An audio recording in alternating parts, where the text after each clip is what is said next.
Coucou tout le monde, j'espère que vous allez tous bien. On se retrouve aujourd'hui pour une nouvelle vidéo. Ici en Nouvelle-Zélande, il fait super froid. Je sais pas combien de degrés il fait ce soir.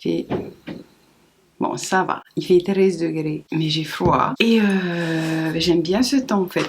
Je crois que je préfère le froid. Je crois que l'hiver devient ma saison préférée. Faites pas attention à ce qui se passe derrière moi. J'essaie toujours d'organiser un peu le bureau. Je sais pas trop comment je vais m'y prendre, mais bon, voilà. Aujourd'hui, on se retrouve pour une vidéo maternité. Dans cette vidéo en particulier, on va parler de l'accouchement dans l'eau. Si vous me suivez depuis un certain temps, vous savez que j'ai déjà fait pas mal de vidéos sur l'accouchement dans l'eau, 2 ou 3, je suis plus sûre. Cependant, j'ai reçu encore des questions à ce sujet, étant donné que j'ai récemment accouché de mon 3e accouchement dans l'eau. J'ai accouché de mon 5e enfant et ça a encore été un accouchement dans l'eau. Dans cette vidéo en particulier, je vais vous parler du déroulement de l'accouchement dans l'eau. Avant de parler de l'accouchement dans l'eau, revenons un peu en arrière. Je suis donc maman de 5 enfants. 2 de mes accouchements se sont passés à Tahiti.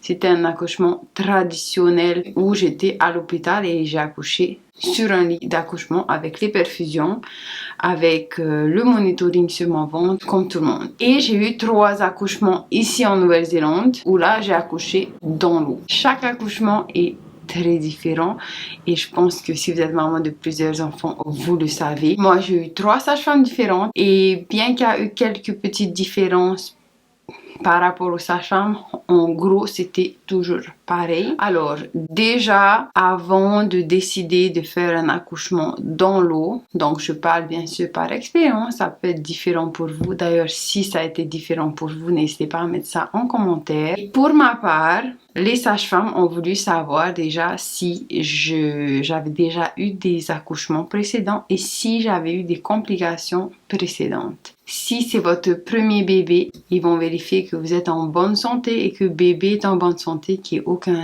risque en fait. Un accouchement dans l'eau ne va pas être tenté si ça risque de vous mettre en danger, vous et bébé.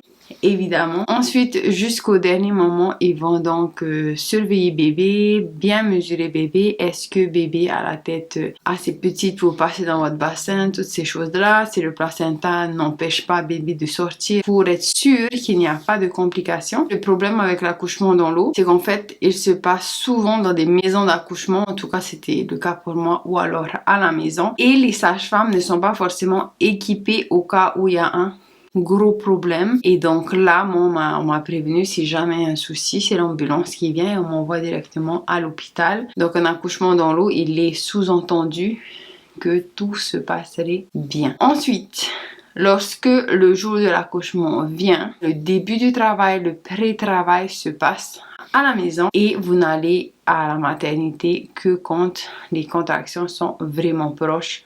En tout cas, c'est ce qu'on a fait pour nous ici. Tout au long de la journée, on envoie des messages, on prévient qu'est-ce qui se passe, on appelle si on est un peu inquiète. Et lorsque les contractions sont entre 4 et 5 minutes, on appelle la sage-femme. En général, c'est là qu'elle surveille bien et quand c'est toutes les 3 minutes, on nous dit d'aller à la maternité. Et quand on arrive, en général, tout est prêt et on vit les dernières contractions avant d'accoucher. Le travail peut durer des heures et des heures. Moi personnellement, ça va, j'accouche assez vite. Par exemple, pour mon dernier bébé, j'étais arrivée là-bas à 4h30 et elle m'avait mesuré, elle avait examiné mon col, j'étais à 2 doigts je crois et en 1 heure, je suis passée à 10 doigts et je suis en train de pousser. Donc moi, c'est rapide, donc j'ai dû aller quand même un peu plus tôt parce que je connais mon corps, je sais que quand ça commence, ça va très vite.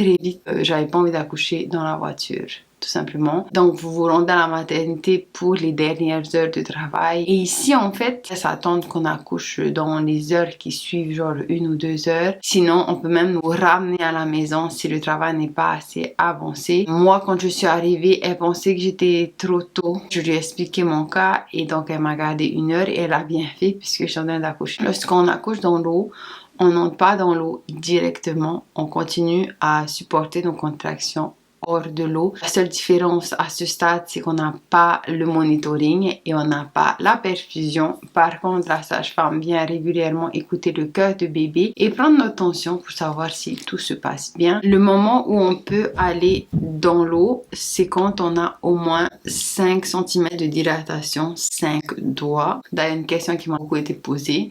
Est-ce qu'il y a une anesthésie? Est-ce qu'on peut être anesthésié lorsque on fait l'accouchement dans l'eau? Ben, en fait, non. L'anesthésie, c'est l'accouchement dans l'eau. En fait, le fait d'être dans l'eau, ça aide à supporter la douleur. Sinon, bien sûr, on a des balles de yoga autour de nous. On est vraiment libre de se mettre un peu comme on veut. On peut aussi demander du gaz. Mais moi, j'ai utilisé ça à ma 4e grossesse et j'ai inhalé 1 ou 2 fois et je n'aimais pas du tout, ça me faisait tourner la tête. Donc moi, j'ai pas pris ça, j'ai rien pris. J'ai une amie qui a utilisé du paracétamol aussi pour aider. Moi, personnellement, j'ai rien pris d'autre que ma respiration. Donc la respiration, c'est aussi une façon de gérer sa douleur et pour moi ça a toujours bien marché. Quand j'ai eu ma première grossesse, ma sage-femme me donnait des cours de préparation à l'accouchement et donc elle m'avait expliqué la respiration, comment respirer pour soulager la douleur. Et à ma 2e grossesse, j'avais encore pris des cours de préparation à l'accouchement. Cette fois-ci, ma sage-femme m'a expliqué comment me positionner, les différentes positions qui pouvaient soulager aussi. Donc voilà, c'est ce que j'ai utilisé pour mes accouchements. Et ensuite, dans l'eau, vous restez dans l'eau. Bien sûr, ça fait toujours mal, mais je trouve en fait que ça soulage beaucoup. D'ailleurs, pour mon premier accouchement, bébé était à 3 kg, j'ai eu une épisiotomie. Deuxième accouchement, bébé était à 3,5 kg et j'ai eu des déchirures, donc j'ai eu des points de suture. Par contre, mes 3 derniers bébés dans l'eau, je n'ai rien eu. Mon 3e bébé faisait 4 kg, mon 4e bébé faisait 3,9 kg. J'ai eu rien du tout. J'ai pas eu de point de suture, ni pour mon dernier bébé. Donc, je pense que l'eau aide aussi à... Comme il y a du liquide, ça aide à mieux faire passer bébé, je sais pas. Ensuite, lorsque vous avez accouché, en général, on vous fait sortir de l'eau, on met bébé sur vous, on coupe le cordon et ensuite, ils font sortir le placenta. Je sais que certaines sages-femmes le font directement dans l'eau. Ça n'a pas été le cas, mais à chaque fois sorti de l'eau pour ensuite patienter que le placenta sorte. La raison pour laquelle moi personnellement j'aime beaucoup l'accouchement dans l'eau, c'est parce que je suis totalement dans l'eau en fait. Donc j'ai mon petit haut et je suis dans l'eau et je trouve que c'est beaucoup plus pudique. Je suis plus à l'aise en fait d'accoucher dans ces cas-là, sinon je suis un peu coincée.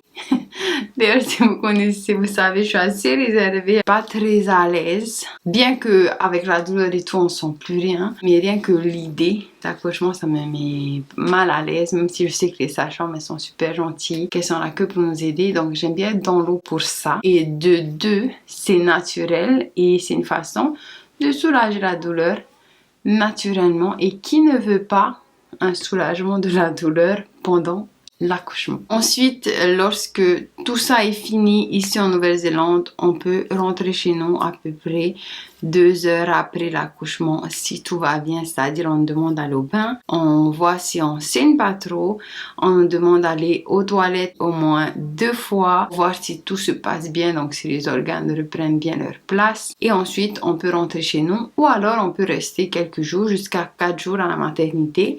Moi, je suis rentrée directement parce que je voulais rentrer avec mes enfants. Et voilà, j'étais mieux chez moi aussi. J'étais plus à l'aise avec bébé dans mon lit. Et suite à ça, la sage-femme passe nous voir tous les jours pendant 5 jours. Et ensuite, toutes les semaines, sauf si on appelle pour venir plus tôt. Donc, toutes les semaines pendant 4 semaines. Et ensuite, on passe avec les nurses. C'est une autre organisation néo-zélandaise qui viennent voir bébé à la maison directement. Ensuite, tous les 3 mois et jusqu'à ce qu'ils aient 3 ans. J'espère que cette petite vidéo vous aura plu. J'espère que ça vous aura répondu à vos questions. Si vous en avez d'autres sur la maternité, sur l'accouchement dans l'eau, n'hésitez pas à me les poser. C'est vraiment des vidéos que j'aime beaucoup faire. Sur ce, je vous remercie beaucoup d'avoir regardé cette vidéo jusqu'ici. On se dit à très vite pour de nouvelles vidéos. Nana!